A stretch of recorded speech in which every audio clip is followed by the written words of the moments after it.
की क्या महिमा है। भक्त कहते किसको है, साधक कैसे किसको है। कहते हैं 4 प्रकार के साधक होते हैं और 4 प्रकार के भगत होते हैं। अर्थार्थी भगत और आरत भगत। जो अर्थ के लिए भक्ति करें, रुपया पैसा के लिए भक्ति करें, नौकरी चाकरी के लिए भक्ति करें। हे बालाजी महाराज, हे भैरव जी महाराज, समामणि चढ़ा दूं या करवा दूंगा या तेरो कमरा बनवा दूंगा, तुम्हारा छोरा को नौकरी लग जाए। यानी अर्थ के लिए भक्ति कर रहे हैं। वस्तुतः भगवान से प्रेम नहीं है, नहीं देवी देवता से प्रेम। अरे बालाजी महाराज, ये देवी मैया, ये फलानी देवी, ये ढीकड़े देवता, मैं ऐसा कर दूंगा, मैं भोपे जमा दूंगा, मैं जागरण करवा दूंगा, ये मेरा काम सिद्ध हो जाए।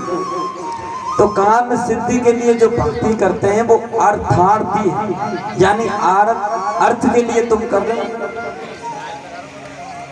रुपया पैसा के लिए भगवान का नाम ले रहे। एक होते हैं आरत भगत।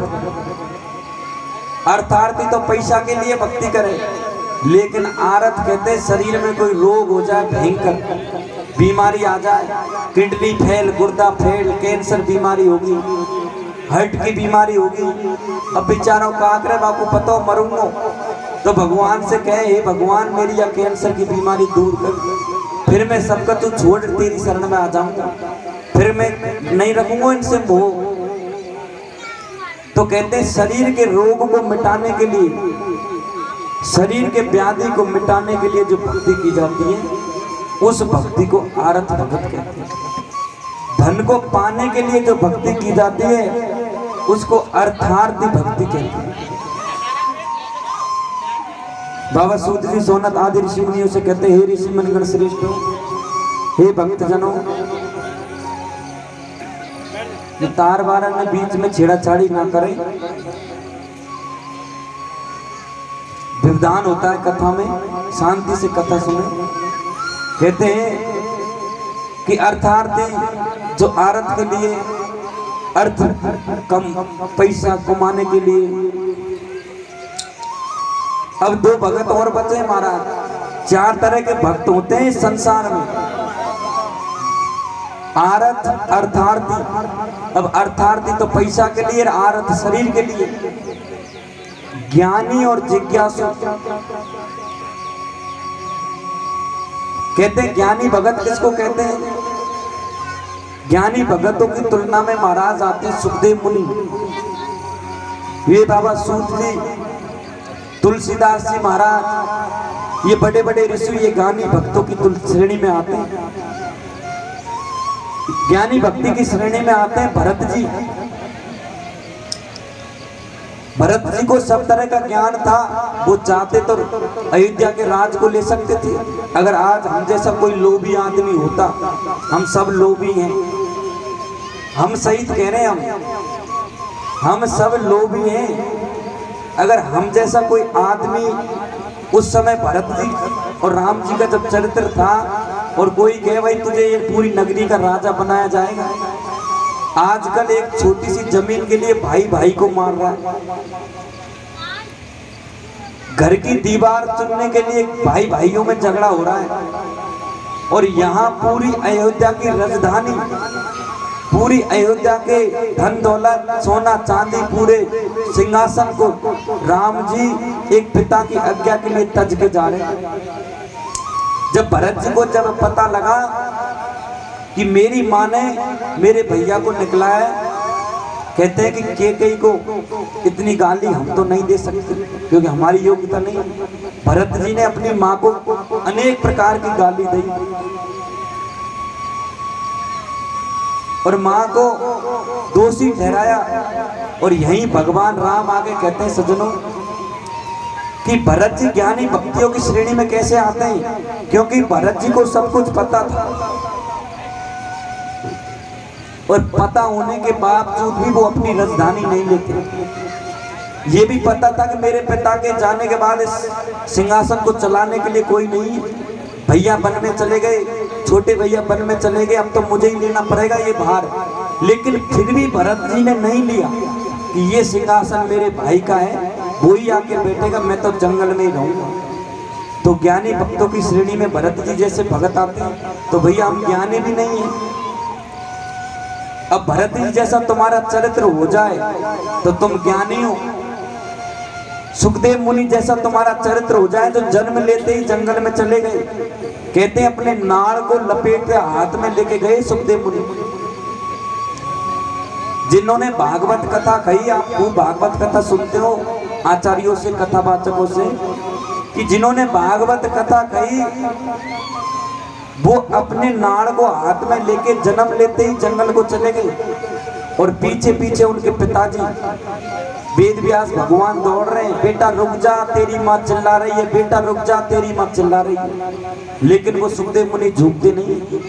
कुछ अप्सराएं, कुछ गोपियां, कुछ गांव की माता बहनें जलाशय में स्नान कर रही थी। और 16 वर्ष का बच्चा तो जवान होता है, तो कहते वो नग्न अवस्था में स्नान कर रही थी। लेकिन उस बच्चे को देखकर, उस सुखदेव मुनि को देखकर वस्त्र नहीं पहने। और वेद व्यास भगवान जैसे ही उस मार्ग से आए तो उन गोपियों ने वस्त्र पहन ली।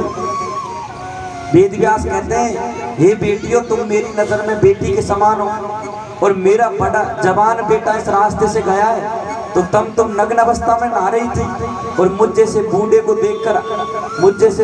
देखकर तुम वस्त्र पहन रही। तब वो गोपियों ने कहा कि ये भाव तुम्हारा है, इसलिए वस्त्र पहना है। जो तुम्हारा बेटा गया उसने तो हमारी तरफ दृष्टि ही नहीं डाली, हमको देखा ही नहीं, तो हम वस्त्र कैसे पहने? तुमने दृष्टि डाली है, तुमने हमको देखा, इसलिए हम वस्त्र पहन रहे। तो सुखदेव जैसे जिस दिन हम ज्ञानी बन जाएंगे, सुखदेव मुनि जैसे जिस दिन हम त्यागी बन जाएंगे, उस दिन ज्ञानी भक्तों की श्रेणी में आएंगे। अभी है नहीं, अपने आप को ज्ञानी नहीं कह सकते। आरत अर्थार्थी जिज्ञासु ज्ञानी।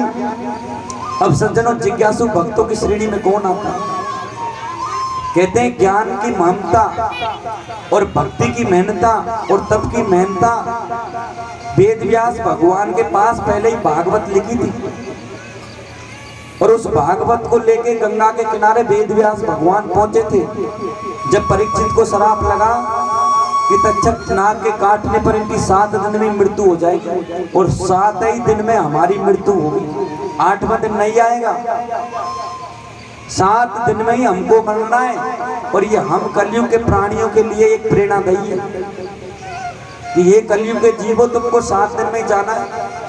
वो परीक्षित जिनको गर्भ में भगवान का दर्शन हो गया, जिनके दादा अर्जुन जैसे हो, क्या उसको तक्षक नाग काट सकता था? क्या एक ऋषि का श्राप सता तक था? कहते हैं सज्जनों कि वेद व्यास भगवान 88,000 ऋषि मुनियों की सभा में बैठे थे। उसी समय परीक्षित गए अपनी जिज्ञासा लेकर कि मैं 7 दिन में मरने वाला हूँ, और मेरी ये जिज्ञासा है कि 7 दिन में मुझे भगवान के दर्शन करने। हे ऋषि मुनो, हे संत गणों, मुझे भगवान के दर्शन कराओ और मुझे मोक्ष दो। तड़प लगी परीक्षित के, और गंगा के किनारे रोने लगे, चिल्लाने लगे। 88,000 ऋषि मुनि बैठे, कोई पतड़ा पलट रहा है, कोई तो कहता है योग की सिद्धि लगवा दो, आसन लगवा दो, और योग की 7 सिद्धियों से अपना शरीर को त्याग देगा तो भगवान के धाम चल जाएगा। अब भैया, जिसकी चलने लायक श्रद्धा नहीं, जिसकी उठकर खाट में से बाथरूम जाने की श्रद्धा नहीं, वो का खाक योग की सिद्धि पार करेगा? क्या खाक आसन लगाएगा? कई ऋषि मुनि पतला पलट रहे कि यज्ञ करवाओ, हवन करवाओ, जिससे इनको परीक्षित को मोक्ष मिल जाएगा। जिसको हाथ में लोटा पकड़ने की श्रद्धा नहीं, हाथ में लोटा पकड़ने की श्रद्धा नहीं, हाथ से भोजन खाने की श्रद्धा नहीं, वो खा के यज्ञ करेगा। कई ऋषि मुनि कहते हैं इनको तीर्थ यात्रा कराओ, जिससे 7 दिन में मोक्ष मिल जाएगा। अब भैया, जे पलंग से उठ के बाथरूम तक नहीं जावे, पलंग पे खांसे खकारे, वो 7 दिन में का तीर्थ यात्रा पूरी कर लेगा? नहीं कर सकता। तो हम जैसे प्राणियों के लिए ये भागवत आई है, और हम जैसे प्राणियों के लिए ये शिव पुराण आई है। कहते हैं कि वेद व्यास भगवान पतला पलट रहा है, समाधान ढूंढ रहा है, समाधान नहीं मिल रहा, ऋषि मुनि समाधान ढूंढ रहे हैं, समाधान नहीं मिलता। तो सज्जनों कहते हैं कि इतने में ही सुखदेव मुनि उस रास्ते से आ जाते हैं। उसी रास्ते में जैसे ही सुखदेव मुनि आए तो कुछ गांव के लोग पागल होते हैं, तो छोटे छोटे बच्चे, कुछ गांव के बुजुर्ग उनका मजाक उड़ाते हैं, नंगा बाबा आ गया, नंगा बाबा आ गया, नंगा बाबा आ गया। अब छोटे बच्चों को तो नंगे सुर देख के वैसे ही मजाक बन जाए। कई लोग, गांव के लोग पत्थर मारते हैं, अरे हमारे गांव में नंगो आ गो, भगाओ इसको, पागल आ गया। कई लोग उनको गाली गलौच देते, लेकिन सबको पी जाते। जो सबको पी जाए वो जिज्ञासु है, वो ज्ञानी है। सुखदेव मुनि पहुंचे, वेद व्यास भगवान सब ऋषि मुनि उनके सम्मान में खड़े हो गए। यहाँ तक कि बेटा जब पहुंचा तो बाप भी खड़ा हो गया। क्यों खड़ा हुआ बाप? इसलिए खड़ा हुआ कि मैं इनकी तुलना में त्यागी नहीं हूँ, मैं इनकी तुलना में इतना भक्त नहीं हूँ जितना ये त्यागी। तो वेद व्यास भगवान भी सुखदेव मुनि के सम्मान में खड़े हुए। 88,000 ऋषि मुनि खड़ी हुए। तो प्रश्न किया, महाराज हम समाधान ढूंढ रहे हैं, ये परीक्षित को 7 ही दिन में मरना है, 8वां दिन नहीं आएगा, तो मरने से पहले इनको भगवान के दर्शन करने, मोक्ष पाना है, कुछ समाधान है आपके पास? सुखदेव मुनि कहते हैं 7 दिन तो बहुत है, 7 दिन तो 7 साल के जितने। अगर मुझे एक क्षण भी मिलता तो भी मैं परीक्षित का मोक्ष कर देता।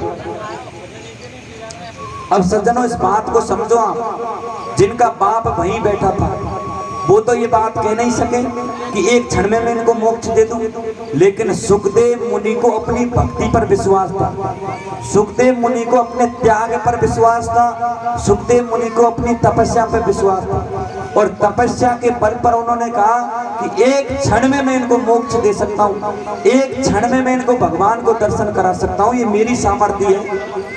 तो कथा कहने वाले के ऊपर डिपेंड पड़ता है, कथा तो वही है, कथा तो पहले की लिखी पड़ी, लेकिन इसके वक्ता कौन है? ज्ञानी है या जिज्ञासु है या भक्त है या त्यागी है या भोगी है?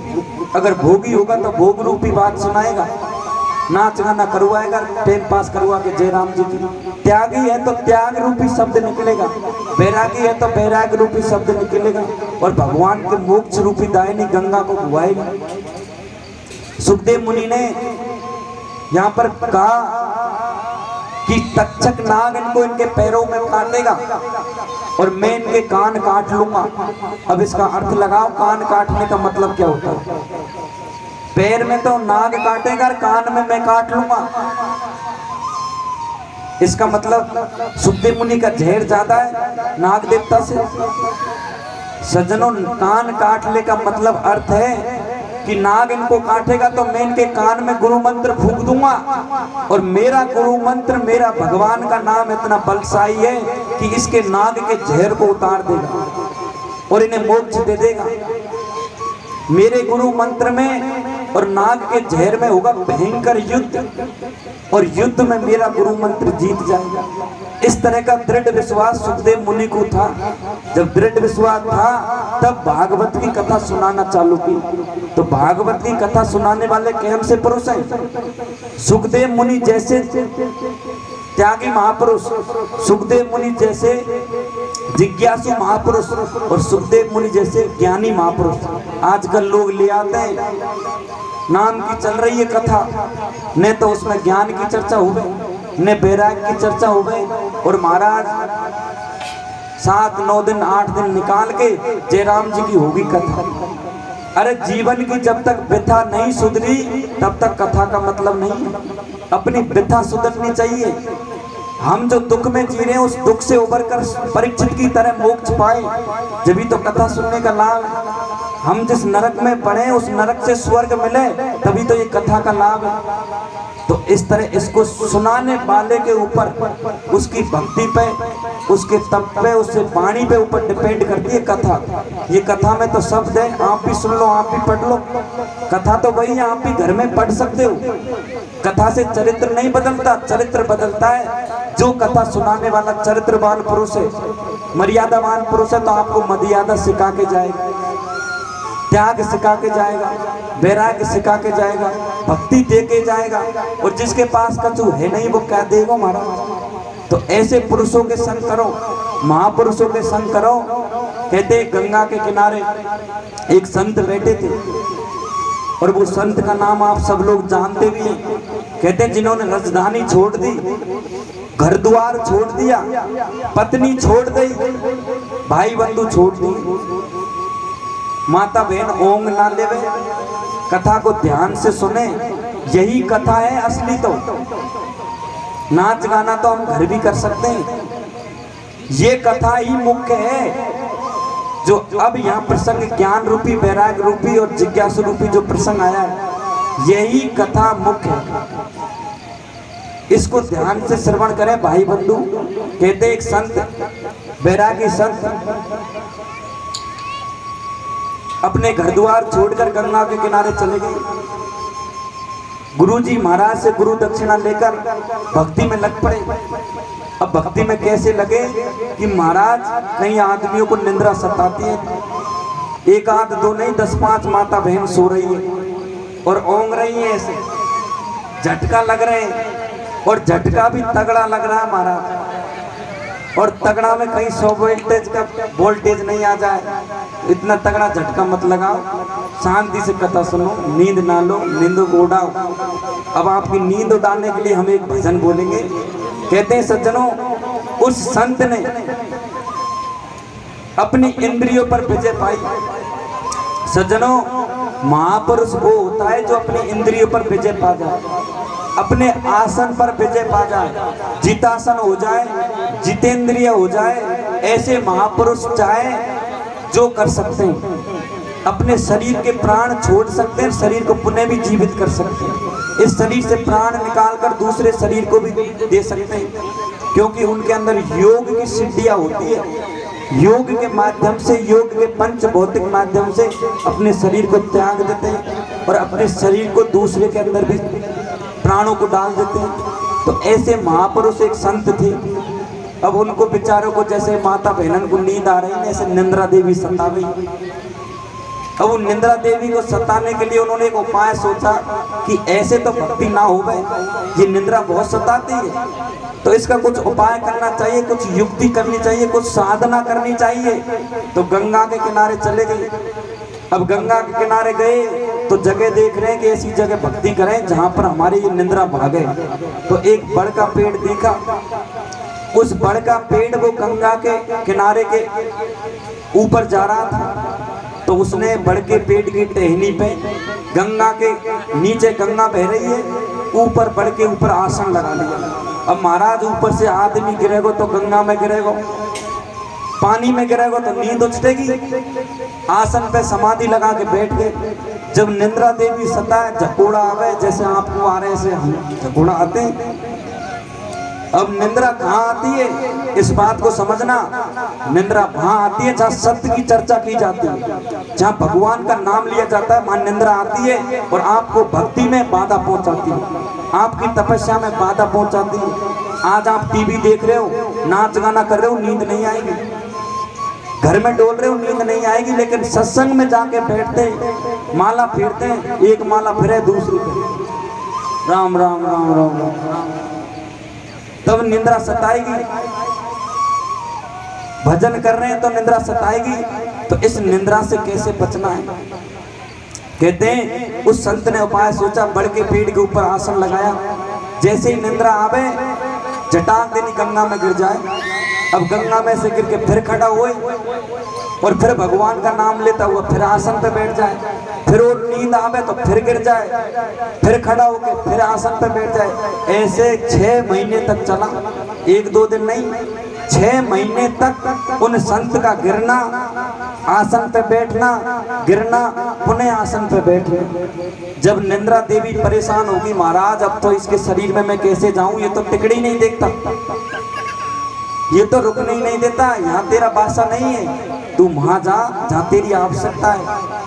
तो उन संत ने कहा कि देवी, तो उन संत के सन्मुख को निंद्रा देवी प्रकट हो गई और प्रकट होकर कहने लगी, हे महापुरुष, हे संत, एक ऐसे आप महापुरुष मिले हो जब मुझ जैसी निंद्रा को भी जीत लिया, महापुरुष कहते हैं यहाँ तेरी जरूरत नहीं है, तू वहां जा जहाँ जिसको तेरी जरूरत है। हम तो नींद बेच के आए, सब कुछ छोड़ के आए, तो तेरी क्या आवश्यकता। पिंगला जैसी रानी सुंदर को छोड़ आए, राजधानी छोड़ आए, उज्जैन की राजधानी छोड़ आए, और जहाँ जंगलों में तपस्या कर रहे हैं। तो ऐसे महापुरुष को क्या जरूरत भाई नींद की। हो नींदरा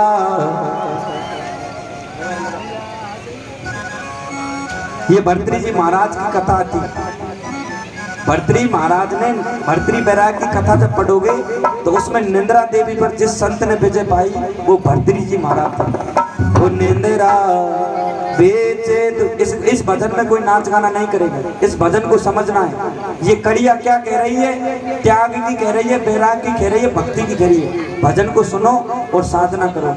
हो निंद्रा बेच दो कोई ले तोर निंद्रा, बेच दो कोई ले तोर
सत्संग में चित मेरा खोचे तो, चित मेरा खोचे तो। अरे भाविरात सत्संग में बैठो, चित मेरा खोचे तो, चित मेरा खोचे तो। भाविरात सत्संग में बैठो, चित मेरा खोचे तो, चित मेरा हरि भाविरात सत्संग में बैठो, चित मेरा खोचे तो, चित मेरा खोचे तो। हाथ जोड़ चरणों में लिपटो, हाथ जोड़ चरणों में लिपटो। मुझे कोई संत मिले तो निद्रा बेच दो कोई, बेच जा कोई ले लो, बेच जा कोई ले लो।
और बताए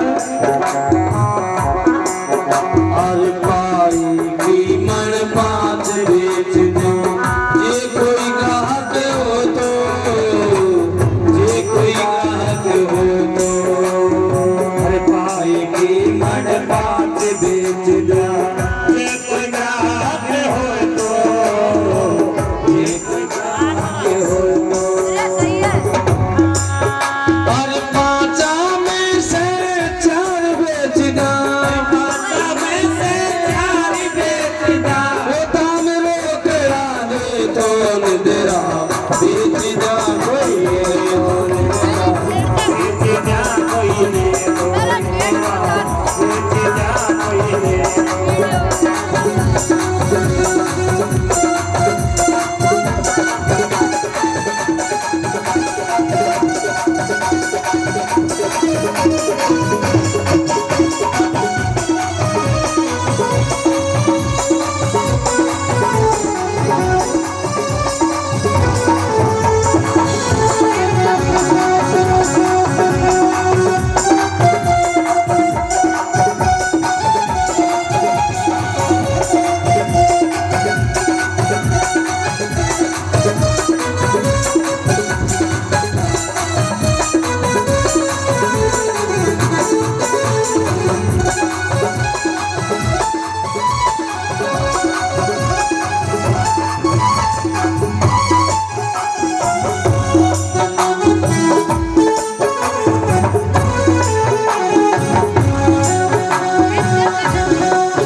तेरा भांग धतूरा पीवे कारो पानी पीवे कारो पानी हरि हमें तेरा भांग धतूरा पीवे कारो पानी पीवे कारो पानी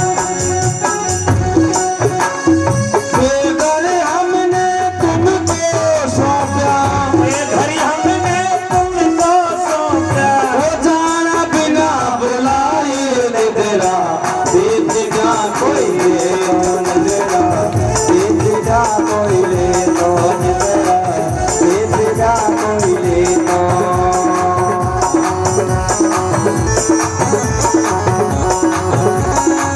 राम ही नाम रटे तो तेरा माया डर कटे तो माया जान कटे तेरा बेच जा कोई ले कौन तेरा बेच जा कोई ले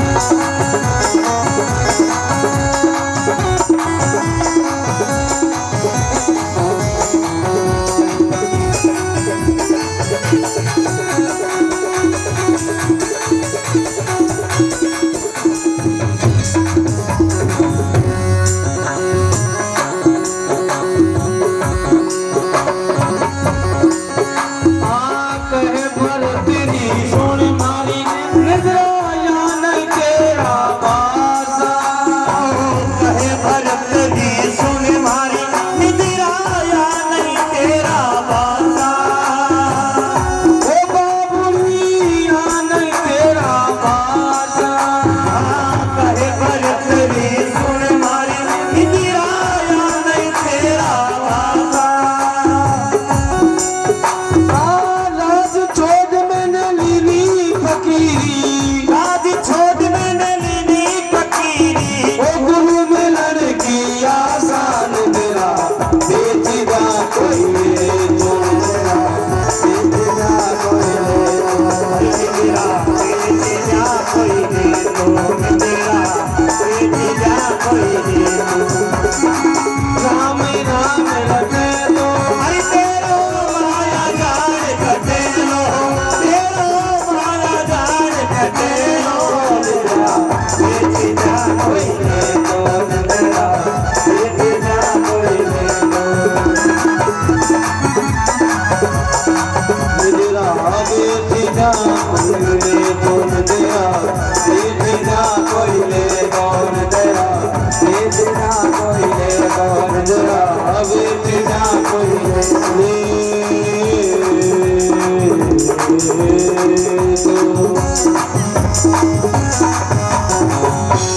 बोल गुरु महाराज की जय बोल भर्तृ बाबा की जय बोल पार्वती पति हरे हरे महादेव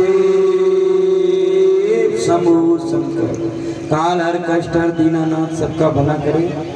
इस तरह सज्जनों ये भरतरी बैराग की कथा का प्रसंग है और उन संत ने भी निंद्रा पर विजय पाया। ये ज्ञानी भक्तों की तुलना में जिज्ञासु भक्तों की तुलना में इस प्रकार के चार भगत होते हैं। अब हम अपनी शिव पुराण की कथा में प्रवेश करते हैं। जैसा भी मार्ग होता है ना तो ज्ञानी वही हो जैन तैन करके जीव को समझ में आना चाहिए। खाली ये पोथी पढ़ने से मतलब नहीं। ये जितने श्रोता हैं कि सबके मन की बात जानना और मन के अनुरूप देना, ये ज्ञानी की महानता है।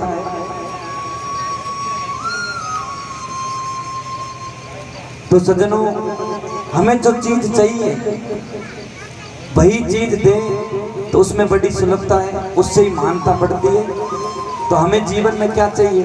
संताप मिटे, कलेश मिटे, भगवान की भक्ति मिले। अब माया तो आती रहती है, जाती रहती है, कोई परवाह नहीं करनी। आज हम गरीब है तो कोई बात नहीं, कल अमीर भी बन सकते हैं, लेकिन भगवान का नाम नहीं आएगा। अब लेते रहेंगे वो ही साथ चलेगा।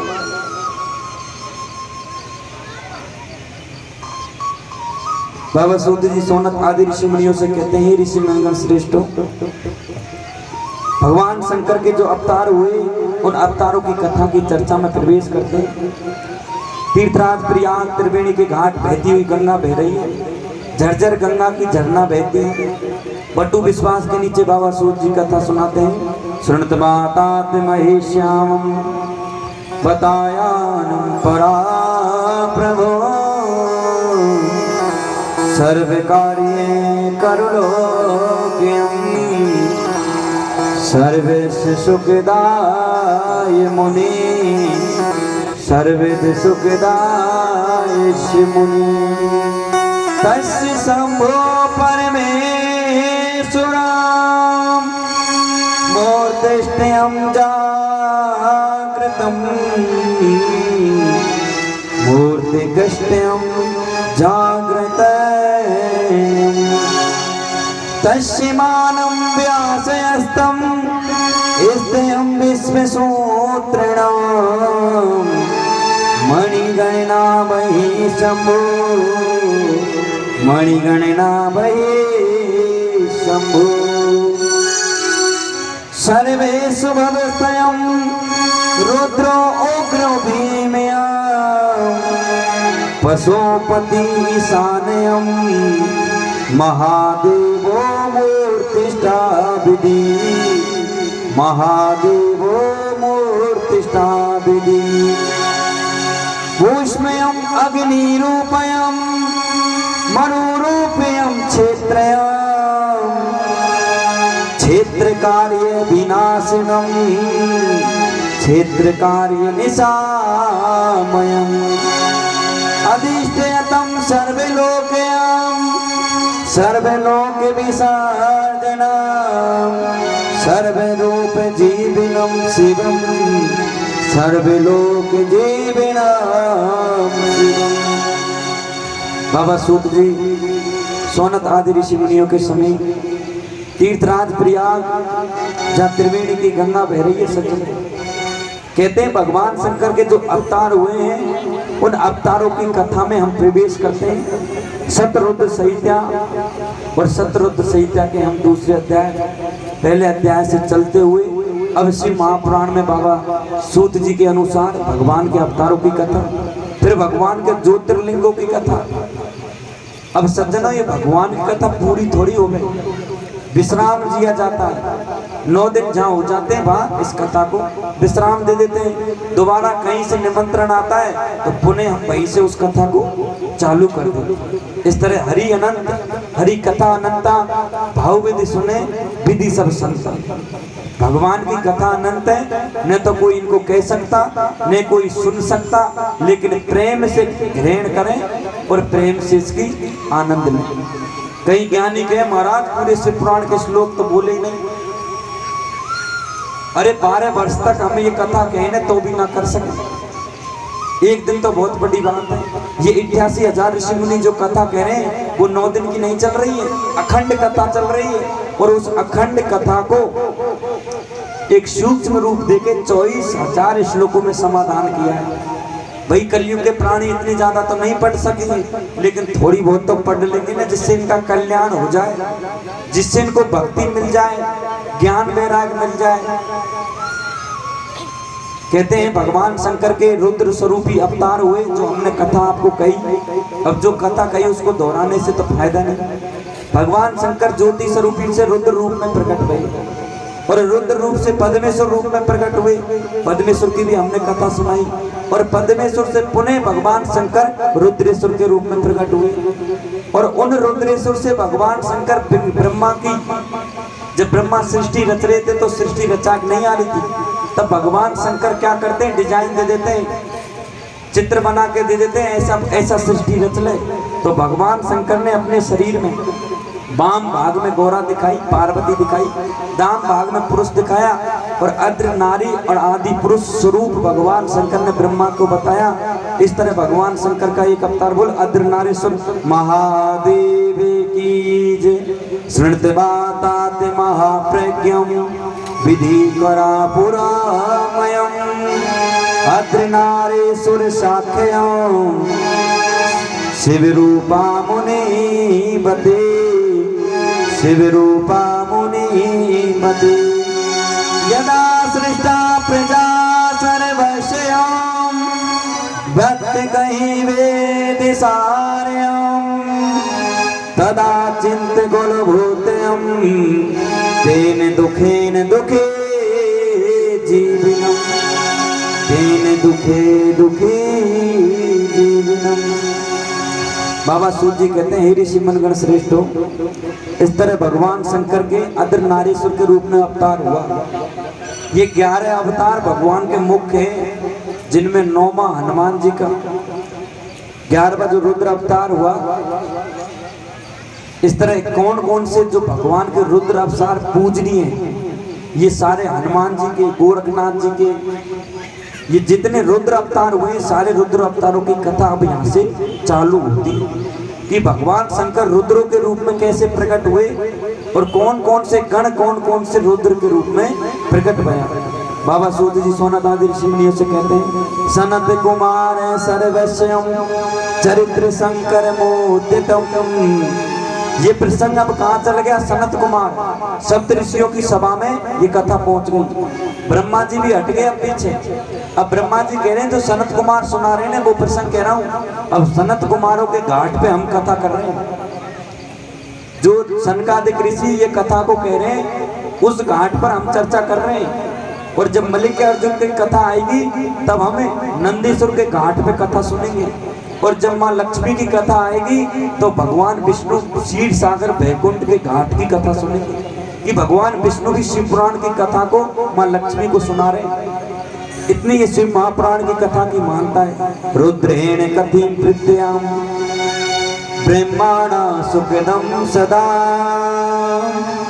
सप्तयम चे विभारयम कल्पे मन अवतार विभो कल्पे मन अवतार विभो कल्प वृक्ष भगवान सर्वलोक प्रकाशमयम। ये भगवान शंकर क्या है? कल्प वृक्ष है, सबको प्रकाश देने वाले भगवान शिव है। मनोबस्त्यम तदे पुस्त्रयम भविष्यति तदा चतुर्योगेश्वरम तस्य मनवेते विदे तस्य मनवेते विदे। ये भगवान शंकर योगेश्वर हैं, योगी हैं और सबको कुछ न कुछ फल देने वाले हैं। भगवान शंकर द्वापर युग की कथा है।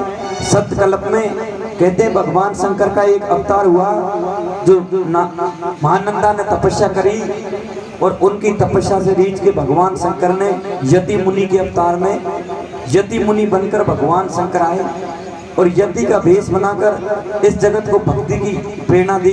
ततो भक्ता भविष्यन्ति ज्ञान भक्ता तमोभयम जन्म मृत्यु जराहीना जन्म मृत्यु जराहीना। सबको जाना पड़ता है, सबको आना पड़ता है, इसके बीच में साथ में बोध चलता है। इन शब्दों को सुनो। बाबा सूत जी जो कह रहे हैं भाई हम आपको सुना रहे हैं। तत् भक्तो भविष्यन्ति ज्ञात्वा महाततो भक्तयम जन्म मृत्यु जराहीना प्रभा समादयम प्रभा समाधीनयम। ये जन्म मृत्यु का चक्र है, ये पृथ्वी लोक है, ये दुख का दुखालय है। वस्तुतः यह सुख नहीं है। हम चाह रहे छोरा छोरी में खेल कूद रहे, अरे महाराज ये करता हूँ वो करता हूँ। अरे ये मृत्यु लोक है और मृत्यु लोक में दुख है, सुख नहीं है। क्योंकि हर जीव अपने भोग भोगने आया है, अपने भोगों को भोग कर पुनः उसके पास जाएंगे।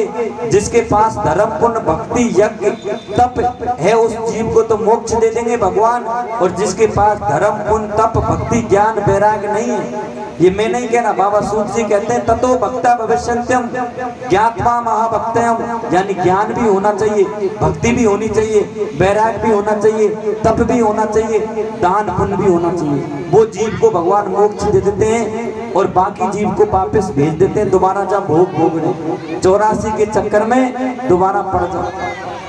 तो भैया हमें 84 के चक्कर में ना पड़ना, हमें तो मोक्ष माना है इस जीव को। और भगवान जन्म भी दे रहे ने तो कहते हैं जो शरीर अब मिला मनुष्य का उससे नीचे नहीं जाए। कई लोग कहते हैं महाराज दोबारा जन्म मिलेगा तो भोग लेंगे, जीव जंतु तो भोग ले। अरे बुद्धि के अक्ल लगाओ, अब भगवान ने मनुष्य शरीर दिया तो दोबारा जानवरों के शरीरों में क्यों जाना पड़े? इतनी तो भक्ति करके चल जाओ, इतना तो पुण्य कमा के चल जाओ जो दोबारा अच्छे घर में जन्म हो जाए और दोबारा मनुष्य शरीर मिल जाए, जिससे हमें शरीर से कुछ कर सके, दान पुण्य कर सके, भक्ति कर सके। ऐसी भगवान से प्रेरणा करनी चाहिए। और मैं तो कहता हूँ दोबारा जन्म ही क्या मांगना, उस भगवान से भगवान का धाम ही मांग लो। तू तो तेरे चरणों में रख ले ठाकुर, और कहीं नहीं जाना। इस तरह भगवान के अवतारों की कथा बाबा सूत जी सोनत आदि ऋषि मुनियों से कहते हैं भगवान शंकर के अनेक अवतार होते हैं। शिलानिधि मुनि ने तपस्या करी और शिलानिधि के मुनि के तपस्या कर भगवान शंकर का नंदीश्वर अवतार हुआ। भगवान कथा मुनि प्राप्त महादेवा सहा शिवम श्रोत मुना पक्षयम तत्व सर्वभक्ति प्रभु तत्व सर्वभक्ति प्रभु सनत कुमारे सर्वस्वयं सावधाना तथा श्रवणम यथा वही शिव प्राप्तयम महादेवो जपो मही महादेवो जपो मही। भगवान शंकर का सनत कुमार कथा कहते हैं कि नंदीश्वर के अवतार में ईश्वर भामा थामा भगवान शंकर का जो अवतार हुआ उसकी कथा कहते हैं बाबा सूत जी सोनत आदि ऋषि मुनियों के समीप कहते हैं कि भगवान शंकर का काल भैरव का अवतार हुआ, भगवान शंकर का रुद्र भैरव का अवतार हुआ। ये सारी कथा हमने आपको सुनाई। अब भगवान शंकर का कहते हैं कि जब द्वापर युग की कथा है, एक समय भगवान शंकर ने नरसिंह जो क्रोध स्वरूपी में प्रकट भये और नरसिंह का जो अवतार हुआ उसको शांत करने के लिए भगवान शंकर ने अवतार लेके आए। प्रहलाद जी को शुद्ध बुद्धि दी, भक्त प्रहलाद को। देखो ये कथाओं में सबका प्रसंग है, ऐसे नहीं शिव पुराण है तो शिव जी की कथा है और ऐसा कोई सोचता है वो मूर्ख है। ये भगवान की कथा यानी सब जोड़ रखी है, सबकी पूरा सागर है। शिव महापुराण, महा लग गया यानी पूरा सागर, पूरा ग्रंथ है, इसमें सारी कथा आ जाती है। अब कहने वाले के ऊपर डिपेंड है वो कहता है कि नहीं कहता। कहते हैं भक्त प्रहलाद ने घोर तपस्या करी, छोटे से बच्चे ने जन्म से भगवान की भक्ति करने लगे। अब उनके पिता श्री थे वो दुष्ट प्रवृत्ति के थे, राक्षस प्रवृत्ति के थे, तो उन प्रहलाद को भक्ति करने नहीं दे रहे कि तू ये नारायण का नाम नहीं लेगा, ये मेरा दुश्मन है। और प्रहलाद को सतावे, अग्नि में डाले, जलते हुए कढ़ैया में खोटते हुए तेल में डाले, पहाड़ से कूदवावे लेकिन उसके बाल बांका भी ना हो। जाको राके साइया मार सके ना कोई। जिसको भगवान रखना चाहता है उसको नहीं मार सकते, और जिसको भगवान मारना चाहता है उसको हम बचा नहीं सकते। कितनी आईसीयू में रख लो, कितने ही उसको ऑपरेशन थिएटर में ले जाओ, हमने अनुभव किया जो जाएगा वो जाएगा, जो जाएगा सो जाएगा। ये भगवान की प्रकृति फिक्स है। ये भौतिक जगत क्या है कि थोड़ा पागल बनाने का भगवान का खिलौना है कि इसमें लोग उलझन में उलझते रह जाए, मुझ तक पहुंच ही नहीं पाए। हम जैसे जीव जंतुओं को माया दे दी, ये भौतिक जगत दे दी, अल्लाह खेलता रहे। जिस तरह एक छोटे से बच्चा होता है, अगर वो बच्चा टेक ज्यादा करता है, रोता है, तो माँ क्या करती है? माँ उसको खिलौना दे देती है, लाडू दे देती है, खाने के लिए दे देती है, गाड़ी घोड़ा दे देती है, ले बेटा खेल ले। अब खेल ही खेल में घंटा 2 घंटा बीत जाते हैं। ऐसे ही उस भगवान ने हमको ये भौतिक जगत खिलौना दे दिया और इस खिलौने में हम जिंदगी बिता के चले जाते हैं, कुछ हाथ नहीं लगता।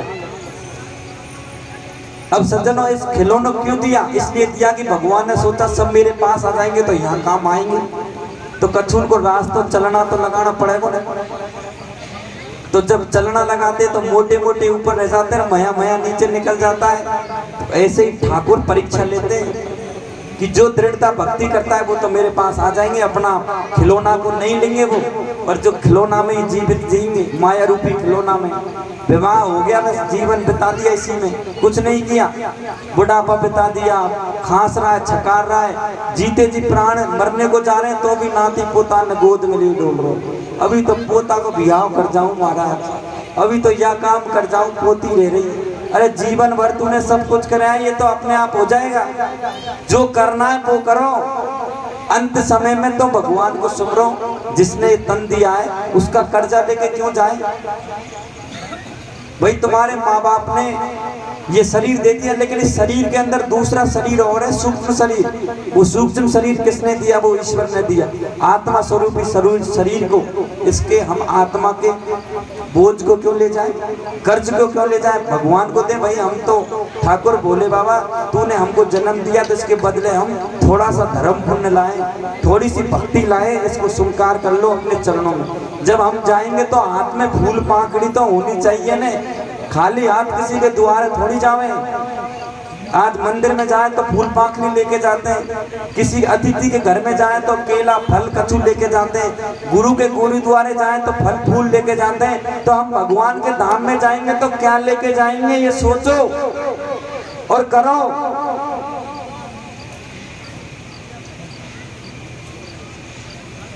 उसके धाम में जाएंगे तो हम ये भक्ति लेके जाएंगे और साथ नहीं चलती। ये माया के कुंडल कपड़े लत्ते यहाँ की सामग्री यहीं रह जाएगी। गले में एक धागा बंधा होगा ना, उसको भी खींच लेंगे, अरे इसको क्या को ले जाए, खाली हाथ जाने देंगे, उसको भी नहीं ले जाने देंगे। सोना चांदी कोई हाथ में से नहीं फूट रहा होगा ना तो सुधार के से हाथी काटने की राई ले आएंगे और उसको भी ले लेंगे।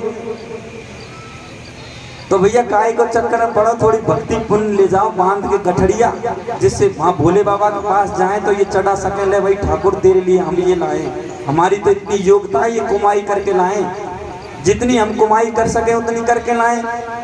अब तू श्रद्धा और देता तो और ज्यादा कमाई करता। तो भगवान शंकर का कहते हैं प्रहलाद की भक्ति इतनी बड़ी तो हिरण्याकश्यप को क्रोध आया और क्रोध में उस प्रहलाद को दुखी देने लगे, दुख करने लगे और प्रहलाद को दंड देने लगे।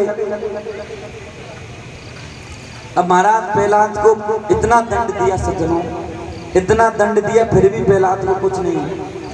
अंत में प्रहलाद से कहा कि कहाँ है तेरा भगवान, आज मैं देखूंगा।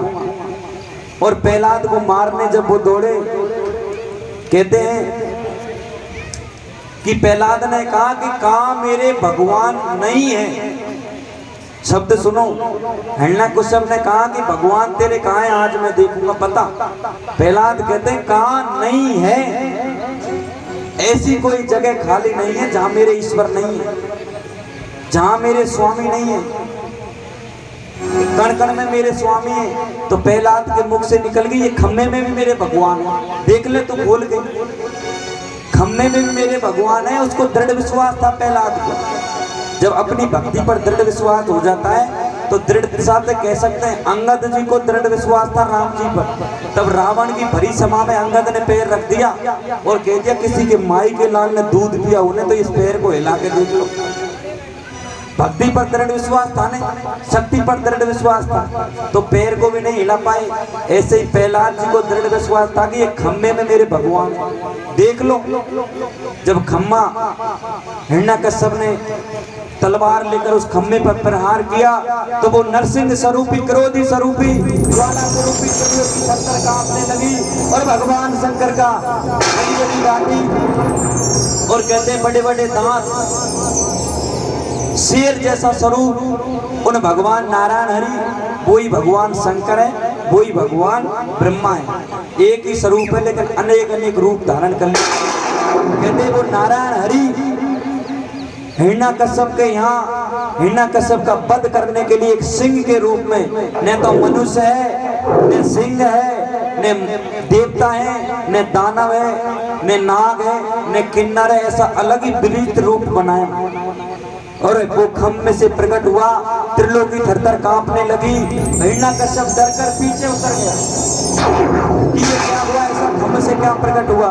हिरण्यकश्यप डर के उछले तो कहते झट से वो नरसिंह अवतार जो हुआ उन्होंने हिरण्यकश्यप को पकड़ा और गोद में लिया। बोल क्या करूं तेरा, दिन भी नहीं है रात भी नहीं है, क्योंकि हिरण्यकश्यप ने वरदान क्या क्या मांग रखे थे, न तो दिन में मरूं, ने रात्रि मरूं, ने अस्त्र से मरूं, ने शस्त्र से मरूं, ने देव से मरूं, ने दानव से मरूं, ने मनुष्य से मरूं।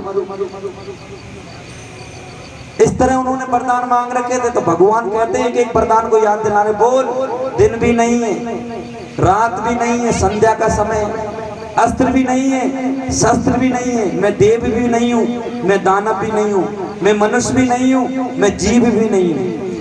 अब बोल कैसे मारूं तुझको। उसको याद दिलाते हुए मारते हैं और क्रोध में आकर वो भगवान नरसिंह अवतार उन हिरण्यकश्यप के शरीर का बदन का चीरन करते हैं और उनकी लहू को पीते हैं। ऐसे भगवान के स्वरूप है। आप क्या समझोगे भगवान को, मारने वाला भी वही है, जुआने वाला भी लोही है। आप लोग कहोगे कि भगवान क्या खून पीते हैं, हिरण्यकश्यप का खून पिया है भगवान ने, नरसिंह भगवान ने, और उसके अपने हाथों से वध किया है। जब ऐसा स्वरूप देख के त्रिलोकी के देवता थरथर कांपने लगे कि जो भी हिरण्यकश्यप ये भगवान नरसिंह के समीप जाएगा उनका ये भक्षण कर जाएंगे, क्योंकि ये तो स्वरूप ऐसा है। तो सब देवता डरकर भगवान भोले बाबा के पास गए और भोले बाबा के पास जाकर सज्जनों भोले बाबा से अंती लगाई, विनती लगाई, अनुरोध किया, बाबा इस नरसिंह के अवतार को शांत करो, तुम ही शांत कर सकते। तब भगवान भोलेनाथ स्वरूप धारण करके अवतार लेकर, सज्जनों दोनों का अवतार हुआ। ये कथा आपने कहीं नहीं सुनी होगी कि नरसिंह का जब अवतार हुआ था तब भोले बाबा के भी अवतार हुआ था। ये दोनों अवतार लेके आए थे। नरसिंह भगवान तो क्रोध स्वरूपी थे और उसी समय भगवान शंकर निर्मल रूप धारण करते। नंदी के स्वरम महाप्रज्ञम व्याक्त तदानरम मौपि परो कृतवयं इत्ययं महाघोर प्रत्यं भक्षिकारणं नरसिंहं महावतारं दूधसेवितं समुद्रदं दण्डिदृश्यं महानोप्यं महेश्वरं तदा तेजयं सलिललीला शंकरं सलिललीला संकीर्णम। ऐसी भगवानों की लीला होती। कहते हैं भगवान शंकर निर्मल आए, जिस तरह एक जल होता है ऐसे निर्मल बन के और सर्वभा था का रूप धारण करके, सर्वम भा था यानी सबको जो पी जाए, सबको जो ग्रहण कर ले वो भगवान शंकर है। और नरसिंह भगवान के समीप आकर उस छोटे से प्रहलाद को गोद में लेकर नरसिंह की गोद में बिठा देते हैं। जैसे ही नरसिंह की गोद में बिठा देते हैं तो अब गुस्सा शांत होता है, क्योंकि भक्त के लिए तो प्रकट हुए, अब भक्त पे गुस्सा थोड़ी करते हैं। भगवान तो भक्त वत्सल है, भक्तों की रक्षा करते हैं और भक्तों के लिए भगवान नाचते हैं। जिस तरह एक पुतली, एक खेल करने वाला मदिरा भक्त जानवर को नचाता है। कहते हैं एक तितली नाचती है एक जानवर को, जो नृत्य करने वाला नचाता है, उसी भांति ये भगत भगवान को नचाते हैं। और इन भक्तों के लिए भगवान नाचते हैं। कभी तो घास की रोटी खा लें, कभी चावल खा लें, और कभी क्या करके आते हैं, कभी क्या खाने आ जाते हैं, कभी उनके पीछे दौड़ते हैं, कभी उनकी रक्षा करते हैं, तो कभी उनको कुएं से निकालते हैं। इस तरह भक्तों के लिए भगवान नाचे। तो आज भगवान भी प्रहलाद के लिए शांत होते हैं, क्योंकि भगत प्रहलाद है। प्रहलाद की जैसी भक्ति का क्या कहना। तो इस तरह भगवान भक्तों के लिए नाचते हैं। और आज इस कथा में हम कहते हैं कि भक्तों का एक छोटा सा भजन है। भगवान किस तरह भक्तों के लिए नाच कर आते हैं। नाना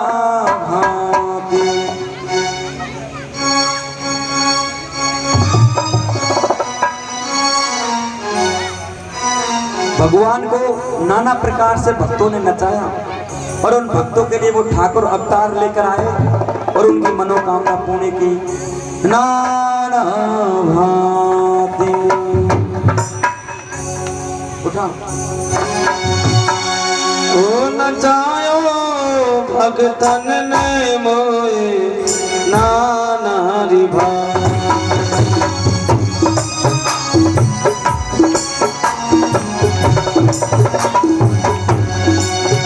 ओ नचायो भगतन ने मोए नाना रिभा। ये नचायो भगतन ने मोए नाना रिभा। लोक लाज तज नहीं काज मैंने हो। लोक लाज तज नहीं काज मैंने वैकुंठ बिसरायो रायो नाना रिभा। ये नचायो भगतन ने मोए नाना रिभा। हरि नचायो भगतन ने मोए नाना रिभा।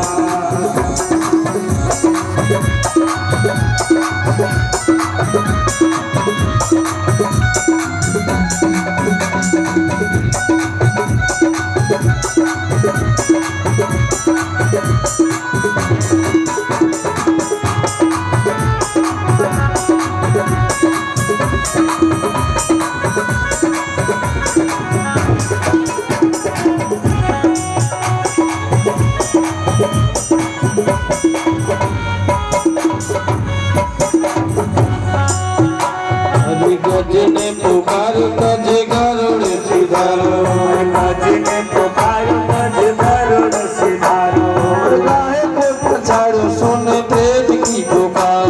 और गाय को पछाड़ो सुन प्रेम की पुकार। हरि द्रौपदी पुकारी सुन लीजिए गिरधारी। हरि द्रौपदी पुकारी सुन लीजिए गिरधारी। मोए आस है तिहारी और जाऊं काके द्वार। मोए आस है तुम्हारी और जाऊं काके द्वार। सुनी तेरी ना करी देर मैंने हो। सुनी तेरी ना करी देर मैंने तुरंत ही चीर बढ़ायो बढ़ायो नाना रिभा। ये नचायो भगतन ने मोए नाना रिभा। हरि नचायो भगतन ने मोए नाना रिभा।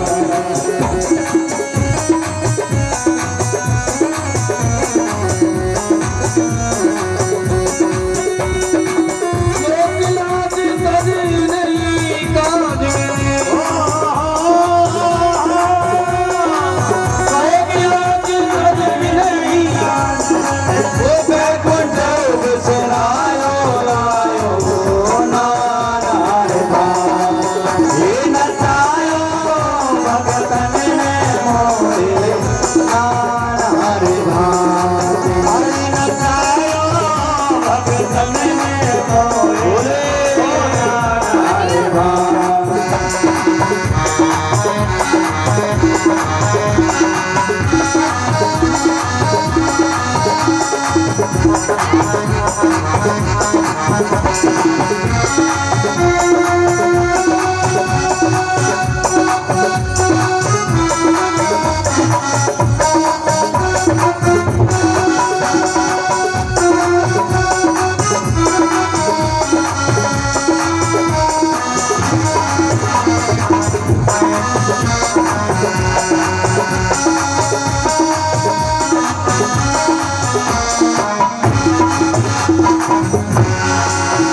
प्रहलाद ने पुकारो नरसिंह रूप धायो। प्रहलाद ने पुकारो नरसिंह रूप धायो। हिरण्यकश्यप कुमार सोद भूलो तन की। हिरण्यकश्यप कुमार सोद भूलो तन की। हिरण्यकश्यप कुमार सोद भूलो तन की। हिरण्यकश्यप कुमार सोद भूलो तन की। छोड़ मिठाई दुर्योधन की।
मोर मिलो है गिरधारी दान की पिताए भाव मृगो के गिलाने दान दिन रजदानी मैंने माया पहचानी मुझसे मिलो है भैया माया है पहचानी मुझसे मिलो है गिरधारी कहीं साथ ना उठाओ रण छोड़ भागी जाऊं कहीं साथ में उठाओ रण छोड़ भागी जाऊं कहीं प्रतिज्ञा निभाऊं कहीं भीख मांगू उठाऊं कहीं प्रतिज्ञा निभाओ कहीं भीख मांगो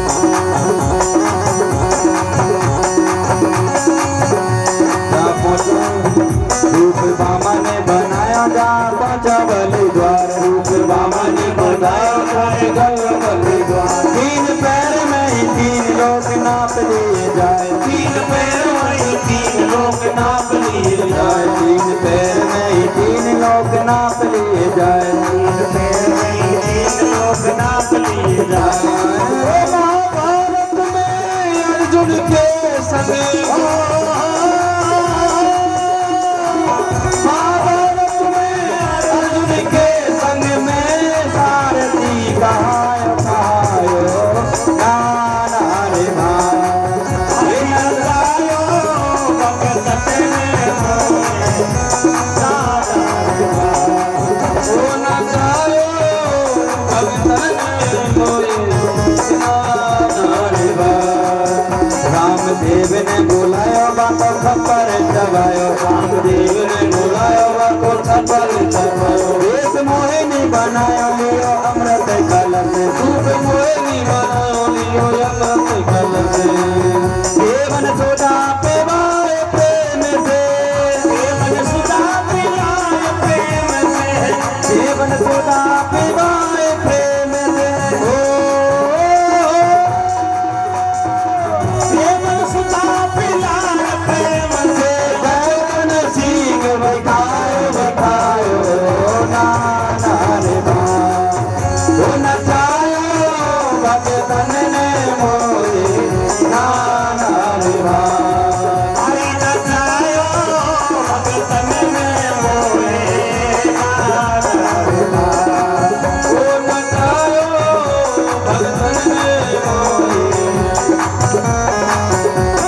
मीरा को गोपाल गिरधारी नंदलाल मीरा को गोपाल गिरधर नंदलाल मैं हूँ मीरा को गोपाल गिरधारी नंदलाल मैं हूँ मीरा को गोपाल गिरधारी नंदलाल और कंस गोपाल दास तुलसी को राम और कंस गोपाल दास तुलसी को राम और लक्ष्मी को भरतार चारों वेदन को कर अरे वो लक्ष्मी को भरतार चारों वेदन को सार लक्ष्मी को भरतार चारों वेदन को कर वो लक्ष्मी को भरतार चारों वेदन को बनोनंद को कुमार सूरदास को श्याम कुमार सूरदास को श्याम सोई ब्रसवान किशोरी जूने सुहान किशोरी जूने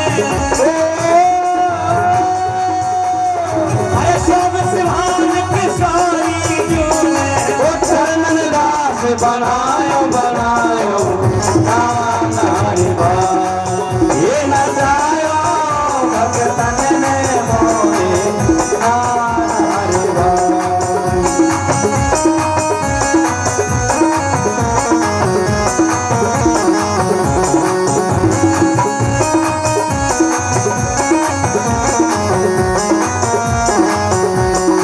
लोक लाभ तजहि नहीं काज में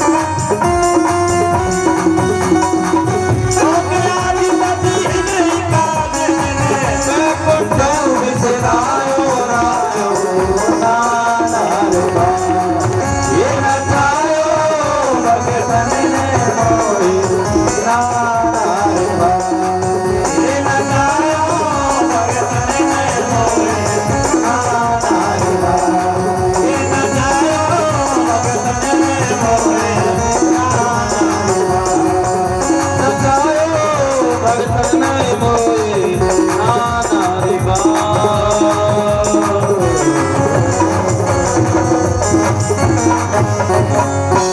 बोल शंकर भगवान की बोल गुरुदेव भगवान की जय, बोल भक्त समाज की जय, बोल भक्त प्रहलाद की जय, बोल पार्वती पति हरे हरे महादेव। शंभु शंकर। इस तरह सज्जनों, भक्तों के लिए भगवान ने नाना प्रकार से नाच नाचा और नाना प्रकार से अवतार लेके आए, भक्तों की समस्या का समाधान किया, भक्तों की रक्षा की और भक्तों को भक्ति प्रदान करी। इस तरह भगवान ने अनेक अवतार धारण किए। आज हम इस कथा में यहाँ पर विश्राम लेते हैं। कल और परसों 2 दिन की कथा और से ज्यादा दिन को बचे महाराज। कब समय निकल गया पता नहीं लगा। तो समय को जाते वक्त नहीं लगता, तो 2 दिन में जो रस ले लो वो ले लो। गंगा के किनारे नहीं खड़ा रहना, गंगा के बीच में कूद पड़ो। कहते 9 दिन ना सुनी हो, लेकिन कोई बात नहीं, अंतिम दिन जिसने कथा सुन ली उसको पूरा लाभ मिल जाता है। तो अंतिम दिन में लाभ ले लो। 2 दिन की कथा और शेष है। कोई भटका हुआ आदमी, मार्ग से भटका हुआ, कोई अपने पड़ोसी जन, अपना प्रिय जन, तो उसको सुनाओ भैया तू भी जाके गोता लगा ले। हम तो लगाया है। और कहते स्वामी रामसुदास जी कहते थे, संत की वाणी है जिन्होंने गीता प्रेस गोरखपुर खोली। इनमें 3 संतों के सहयोग से गीता प्रेस खुली।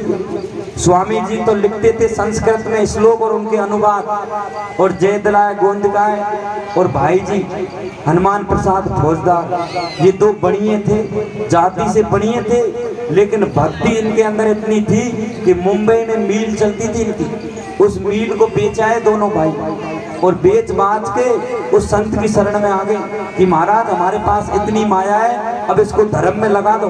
कैसे लगाओगे वो आप जानो। तो संत ने युक्ति सोची, संत तो मार्गवान होते हैं। तो स्वामी जी ने कहा कि इतनी माया को तुम गीता प्रेस खोल दो, और समाधान करके भगवान के नाम पे गीता प्रेस खुली। आज घर घर में गीता है, घर घर में रामायण है, घर घर में शिव पुराण है, घर घर में भागवत है। ये संतों की महिमा है। अगर वो ना करते तो कहाँ से ये किताब मिलती हमको। उन्होंने कितनी मेहनत की होगी अपने हाथों से लिखकर, फिर उनका छापक खाना किया। ऐसे संतों की हर जीव पर कृपा रहती है। संत कभी से राग दोष नहीं करते, सबसे प्रेम करते हैं। स्वामी जी त्यागवान मूर्ति थे, किसी से चरण नहीं छुआते थे, किसी से दक्षिणा नहीं लेते थे, और किसी के घर में जाकर खाते नहीं थे। भिक्षा लेके लाते थे, उसको ही पाते थे मधुकरी। इतनी त्यागमान मूर्ति। कहते त्याग होता है जब भी आदमी कुछ कर पाता है। तो धीरे धीरे सुधार करो, भक्ति बहती गंगा में गोता लगाने आओ और अपने भव से बेड़ा पार करो। अब उस समय स्वामी जी की टाइम पे तो समय ऐसा था कि सब जो आस पड़ोस के वातावरण था ने, वो संत का वातावरण था।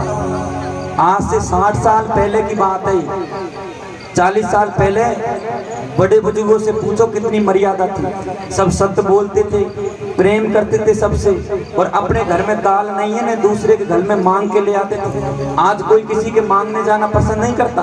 पहले हमारे घर में रोटी नहीं है तो दूसरे घर में से ले आते, हमारे घर में है दूसरे के नहीं है तो उसको हम उधार दे देते थे।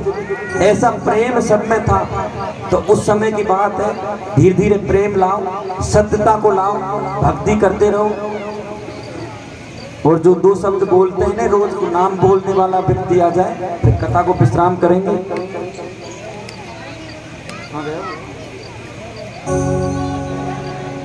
चलो कोई बात नहीं। कहते हैं